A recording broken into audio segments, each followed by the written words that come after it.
The United States military has had widespread contemporary experience of war, as have many NATO members. But apart from the short conflict in Georgia 3.5 years ago, the Russians haven't. But concerned about the military, President Vladimir Putin will shortly seek Duma approval for a 25% increase in defense spending, just at a time when many countries are making hard cuts.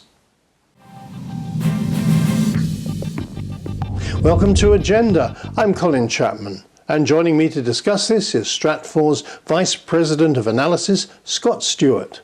Scott, before we go into the state of the military, what do the Russians consider as the major threat? And do they see use of the military as a lever for geographical expansion?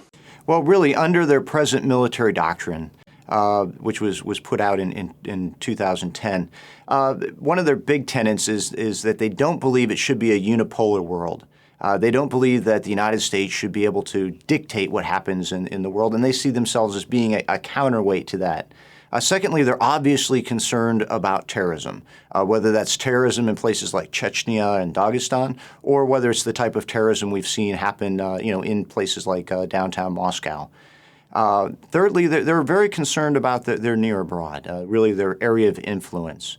And they're concerned and they feel threatened by the encroachment that the United States, through NATO and through direct diplomatic and military relationships with those countries has brought. So, for example, they were very uncomfortable with the U.S. relationship with Georgia. They saw that as very threatening.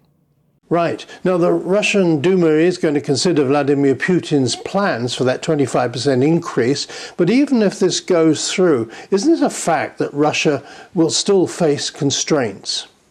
Absolutely. Even though they're looking at this 25% increase in the military budget potentially, under that, it's going to be very difficult for them to really grow their military much. Some of the constraints they're under, number one, is that most of their equipment is very old. A lot of it needs to be replaced, especially things like, their armored vehicles. Secondly, they really need to take some of that money and use it towards improving the conditions of their soldiers. And they're trying to move towards more of a professional, or as they call it, a contract military as opposed to the conscripts. Right now, most of their conscripts, are young. They're poorly trained, poorly motivated, and it's just really not a very effective fighting force. So they're trying to professionalize that. Thirdly, there's so much of their, especially on the naval side, so much of their equipment is just really in disrepair. And the longer that you hold on to a weapon system, the more that it costs you to maintain it year after year. So it's been very difficult for them just to keep things operationally. That's also costing more money. So even if they have an increase in the budget, most of this increase is not really going to allow them to make a huge leap forward. Rather, it's really going to help serve to keep them pretty much where they're at as far as on a static basis. What about training? With many new technologies, good training is absolutely essential. Absolutely, training is a huge issue, as is really the concept of having a professionalized non-commissioned officer layer in the military. That's really been one of the weaknesses of the Russian military going back to the Soviet days.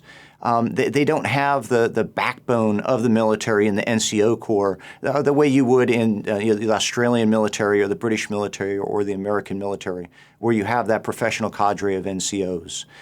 So certainly if the Russians are going to move forward, if they're going to modernize, they need this core of professional trained soldiers to be able to operate this equipment as it becomes more and more sophisticated. You mentioned the Navy as being outdated. What about the Air Force? The Air Force, by and large, is not in as bad a shape as the Navy is. They've been able to have some kind of evolutionary steps. So, for example, some of their interceptor jets are, fairly modern, and they've been able to, take some of their older designs and improve them, some of the airframes. like some of this Sukhoi stuff. Of course, you have the T-50, this kind of the stealth multi-role fighter that they're starting to roll out as their jet of the future, and that's really more of a revolutionary concept or model. But most of their other airframes are more just kind of improvements on things that date back to really the Soviet era.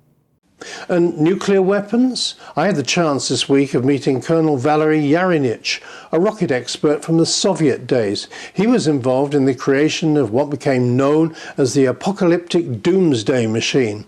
It's still there, but now in Putin's hands. Well, I think that when we look at their their nuclear deterrent, certainly they've had a lot of issues with their naval nuclear forces. Basically with their submarine-based deterrent. They've had a lot of issues keeping basically those boats in the water, and even they've had a lot of issues with some of their newer missiles and trying to get those missiles to function properly.